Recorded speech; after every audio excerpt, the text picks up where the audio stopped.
Saya kemarin ikuti ada pembelian ATK untuk seluruh kementerian dan lembaga ini jumlahnya 44,4 triliun hanya belanja ATK. Nah, hal-hal seperti ini, hal-hal yang kecil yang coba dilakukan oleh Pak Prabowo, melakukan efisiensi di kementerian dan lembaga. Dan kemudian bagaimana Pak Prabowo akan juga melakukan hal-hal kecil untuk rakyat, untuk kemudian bagaimana supaya mengevaluasi yang namanya proyek-proyek strategis nasional yang kurang berguna untuk masyarakat. Dan hal ini tentunya tidak akan atau kemudian akan membuat sebagian ada yang kurang happy dengan pemerintahan.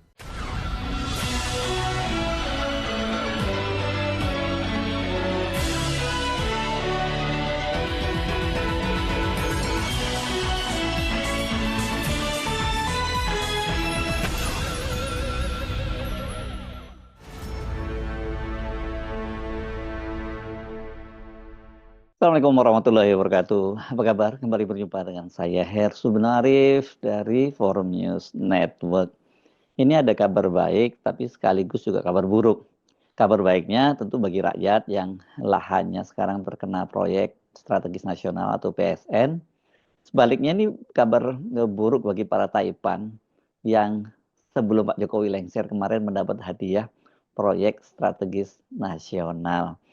Karena apa? Karena Presiden Prabowo itu akan melakukan evaluasi terhadap proyek-proyek strategis nasional yang dinilai tidak berguna bagi rakyat. Selain itu, Presiden Prabowo juga akan menertibkan belanja kementerian dan lembaga negara yang tidak efisien dan seringkali nggak jelas penggunaannya. Juga kebocoran-kebocoran dari komoditi seperti sawit yang pajaknya ini banyak sekali bocor ya, nggak diterima oleh negara. Jadi sebenarnya kalau ini semua ditertibkan oleh Pak Prabowo soal belanja negara, korupsi di kementerian dan lembaga, memang nggak perlu kok naikin pajak sampai 12% ya, naikin PPh sampai 12%. Karena angkanya itu cuma kecil banget ya yang akan diterima oleh pemerintah, tapi membuat rakyat sengsara. Sementara yang gede-gede ini dibiarkan lolos ini ya. Nah, kan kita masih ingat bagaimana, ini nyimpang sedikit ya, seperti dikatakan oleh PPATK, proyek-proyek strategis nasional itu sekitar 36,7% itu anggarannya atau dananya itu masuk ke kantong para politisi dan ASN. Jadi untuk PSN yang pemerintah saja, yang punya proyek pemerintah itu juga dikorup. Sementara kalau yang PSN ini yang sekarang di eranya Jokowi itu ada PSN yang ditangani oleh swasta. Kacau nggak tuh? Namanya PSN kok ditangani oleh swasta. Nah, ini yang jelas ini yang akan jadi sasaran karena ini tidak bermanfaat buat rakyat, tapi malah merugikan rakyat. Kabar bahwa proyek-proyek strategis nasional yang nggak berguna itu itu disampaikan oleh Wakil Ketua DPR RI yang sekaligus juga Ketua Harian Partai Gerindra Sufmi Dasko Ahmad. Ini kalau yang ngomong Sufmi Dasko Ahmad ini pasti rawinya itu jelas ya, dia langsung dari Pak Prabowo karena dia kan Ketua Harian dari Partai Gerindra. Nah, ini Sufmi Dasko Ahmad menyatakannya ketika dia menjadi keynote speaker pada paparan awal tahun baru pembangunan Indonesia 2025, harapan dan tantangan yang diselenggarakan oleh KSPSI. KSPSI apa? Konfederasi Serikat Pekerja Seluruh Indonesia di Jakarta kemarin hari Selasa tanggal 7 Januari 2024. Kita memahami bahwa situasi saat ini sedang tidak baik-baik saja. Hal ini tentunya juga merupakan kondisi objektif yang dialami oleh sebagian besar dari bangsa-bangsa dunia, di mana pertumbuhan ekonomi dunia mengalami perlambatan. Selain itu, ancaman perang di berbagai kawasan dunia semakin tajam, termasuk yang terakhir ancaman perang dagang yang dinyatakan Donald Trump, Presiden Amerika terpilih terhadap China dan negara-negara BRICS yang pada akhirnya akan berpengaruh ke perekonomian nasional kita. Namun tekad dari Presiden Prabowo, jadi boleh dong saya ngobrol di sini sebagai salah satu perwakilan dari partai utama pendukung pemerintah dan juga sebagai salah satu dari anak buahnya presiden, ya kan? Nah, jadi tekad daripada Presiden Prabowo bahwa keadaan kawasan dunia yang pada saat ini sedang tidak baik-baik saja dan mengalami perlambatan, tentunya di dalam negeri juga harus kita lawan. Bahwa kemudian Prabowo harus diberi kesempatan untuk melakukan hal-hal kecil untuk kebaikan rakyat kita. Saya minta kepada kawan-kawan sekalian, hal-hal kecil yang sedang saat ini dirintis oleh Pak Prabowo dalam rangka memenuhi kebutuhan rakyat, seperti bagaimana, ya ini kan baru 1 hari program makan gizi gratis, makan siang gratis.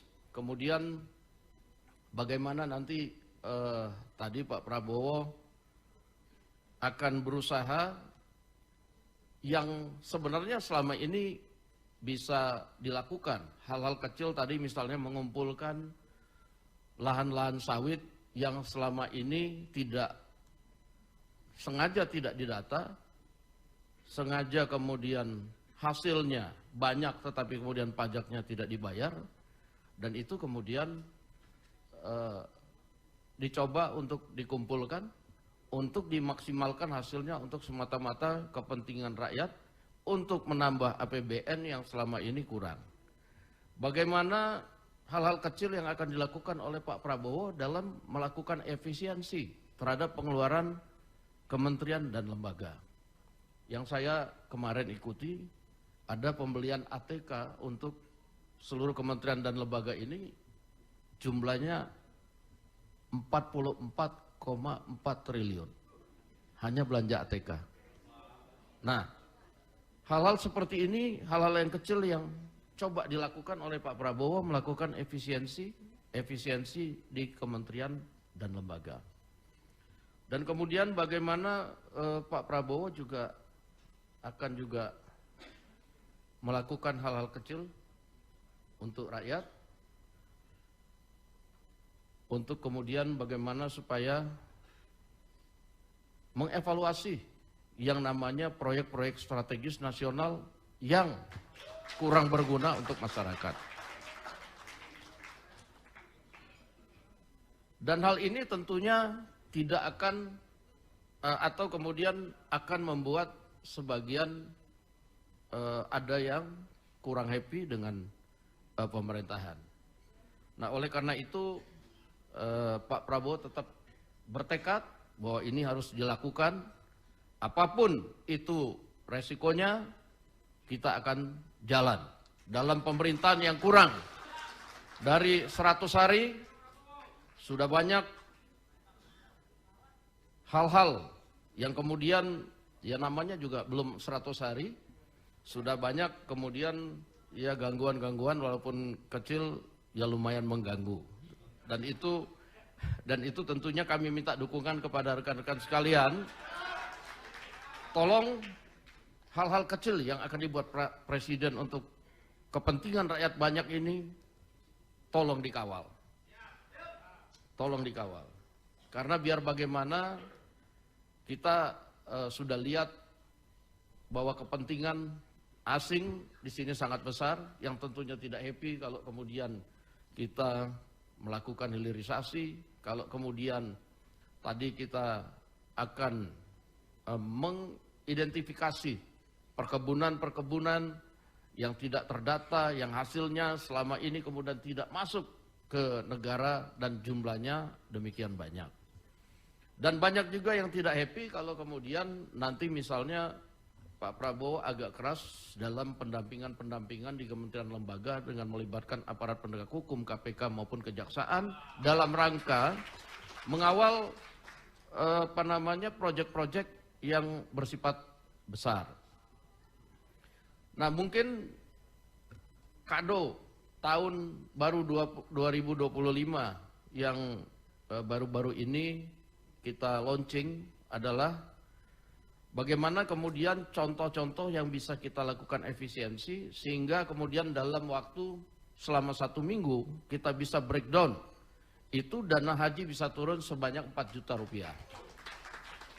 4 juta rupiah. Padahal sebenarnya itu baru penghematan-penghematan yang kita lakukan untuk biaya perjalanan yang diadakan di dalam negeri. Selama ini yang namanya angkutan, misalnya pesawat udara, itu nggak boleh ada pembanding, hanya dimonopoli oleh perusahaan negara.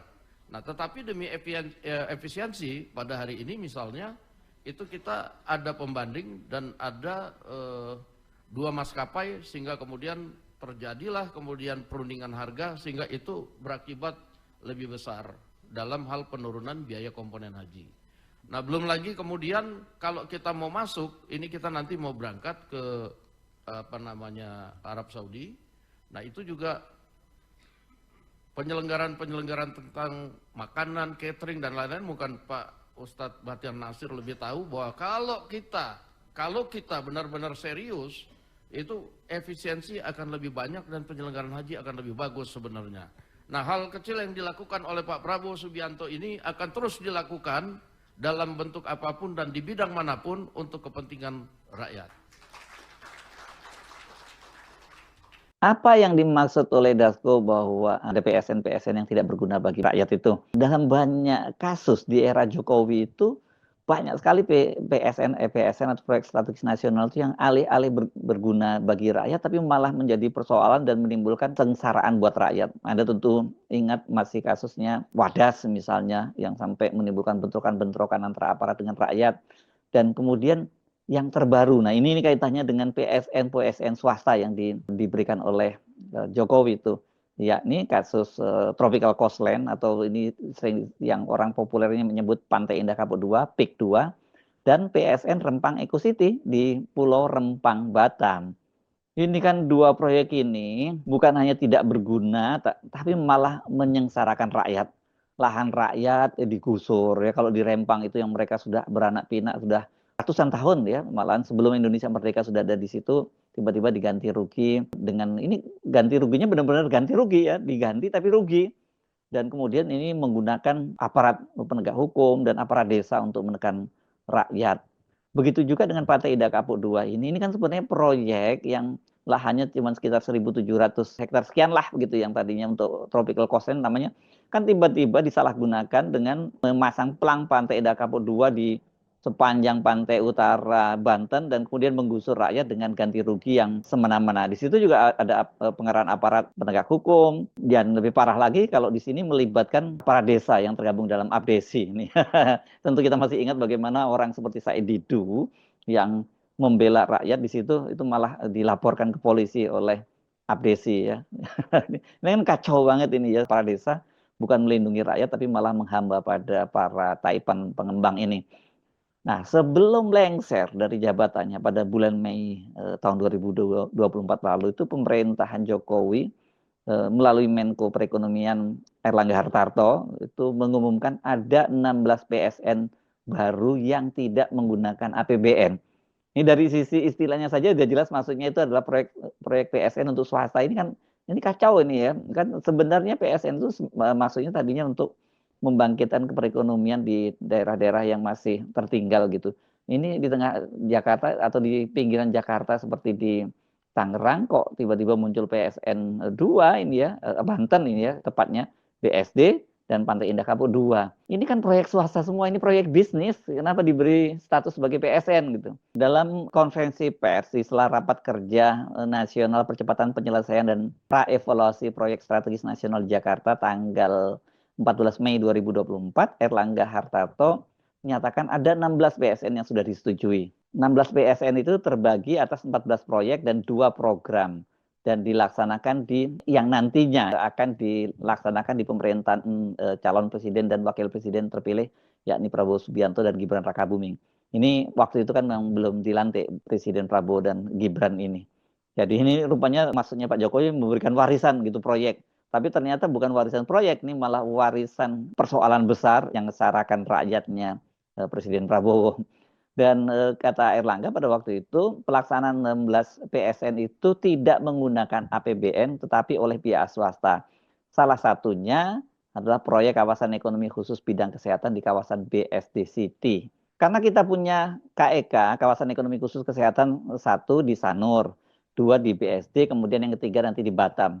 Karena kawasan ekonomi khusus kesehatan itu kan tidak berhenti, jadi itu yang selalu dibutuhkan. Nah, karena tidak menggunakan APBN, maka 16 PSN tersebut membutuhkan percepatan perizinan dan fasilitas terkait dengan lahan. Wah, ini memang luar biasa ini berbagai fasilitas yang diberikan itu. Kalau tidak pakai APBN, berarti yang dibutuhkan adalah percepatan perizinan, kemudian fasilitas terkait dengan lahan, kemudian juga terkait dengan fasilitas agar pembiayaan bisa lebih cepat. Kalau insentif itu kebanyakan untuk memperoleh tanah dan perizinan. Nah, ini yang insentif soal memperoleh tanah dan perizinan itu. Nah, apa saja proyek itu? Nah, ini saya kutip ini dari Okezone. Disebutkan seperti ini proyeknya. Jokowi wariskan 16 PSN untuk pemerintahan baru Prabowo Gibran. 1. Pantai Indah Kapuk Tropical Concept. 2. Kawasan Industri Wiraraja Pulau Galang. Ketiga proyek North Hub Development Project Lepas Pantai Kalimantan Timur. Keempat, kawasan industri Neo Energy Parimo Industrial Estate Sulawesi Tengah. 5. Kawasan industri Patimban Industri Estate Subang. 6. Kawasan industri Giga Industrial Park Sulawesi Tenggara. 7. Kawasan industri Kolaka Resource di Sulawesi Tenggara. 8. Kawasan industri Stargate Astra di Sulawesi Tenggara. 9. Kawasan pesisir Surabaya Waterfront. 10. Kawasan Neo Energy Morowali Sulawesi Tengah. 11. Kawasan terpadu di BSD. 12. Kawasan industri Toa Paya Bintan Riau. 13.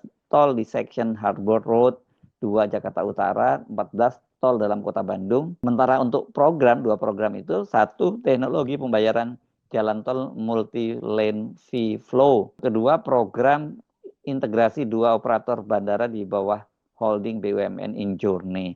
Dan nilai investasinya sebesar 248,75 triliun.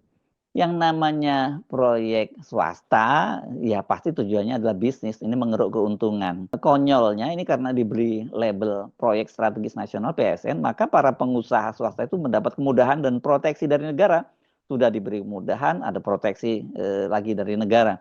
Jadilah ini dalam berbagai kasus kan mereka melibatkan alat negara, mulai dari TNI, Polri, kepala daerah, ini mulai dari gubernur, bupati, wali kota, bahkan kepala desa, termasuk preman, ya, itu untuk mengintimidasi rakyat yang tidak mau melepaskan lahannya yang digunakan untuk proyek strategis nasional. Itu kan praktek yang terjadi di Rempang dan kemudian juga yang sekarang terjadi heboh di Pantai Indah Kapuk 2. Jadi alih-alih memberikan manfaat buat rakyat, PSN itu malah menyengsarakan rakyat. Seperti dikatakan oleh Dasko, jelas langkah Prabowo itu tidak akan membuat para pengusaha senang dan sangat mungkin mereka malah akan memusuhi pemerintahan Prabowo. Tapi saya kira kita perlu meyakinkan Pak Prabowo ya, kalau tekadnya memang serius ingin agar pemerintahnya itu bisa mensejahterakan rakyat dan kemudian menggunakan setiap sen APBN itu untuk kesejahteraan rakyat, ya langkah itu tetap harus ditempuh apapun risikonya. Dan jika itu yang dilakukan, semua kebijakan pemerintahan Prabowo itu pasti akan didukung oleh rakyat. Memang dimusuhin oleh oligarki dan akan didukung oleh rakyat. Itu tinggal pilihannya seperti apa. Tapi kan Pak Prabowo selalu menyitir amanat konstitusi bahwa ya pemerintahan itu harus mensejahterakan kehidupan rakyat, mencerdaskan bangsa gitu, melindungi anak-anak yatim dan fakir miskin. Itu kan amanat konstitusi, bukan melindungi para taipan yang sudah kaya raya tapi sangat rakus itu. Saya kira Pak Prabowo sebagai orang yang senang baca buku pasti belajar dari sejarah. Ya pasti belajar juga dari bagaimana bapaknya tokoh Indonesia, tokoh pegawai ekonomi Pak Sumitro Joyo Hadikusumo, bahwa rakyat Indonesia itu sebenarnya siap menderita kok ya. Itu kalau kita belajar dari perlawanan-perlawanan bersejarah para pendahulu kita dalam memerdekakan republik ini, asal itu mereka tahu bahwa pemimpinnya benar-benar bekerja untuk kepentingan rakyat, bukan untuk kepentingan oligarki seperti di era Jokowi. Jadi pemerintahan Prabowo memang harus berbeda dengan pemerintahannya Jokowi. Saya Harus Arif dari Forum News Network. Sampai jumpa lagi. Wassalamualaikum warahmatullahi wabarakatuh.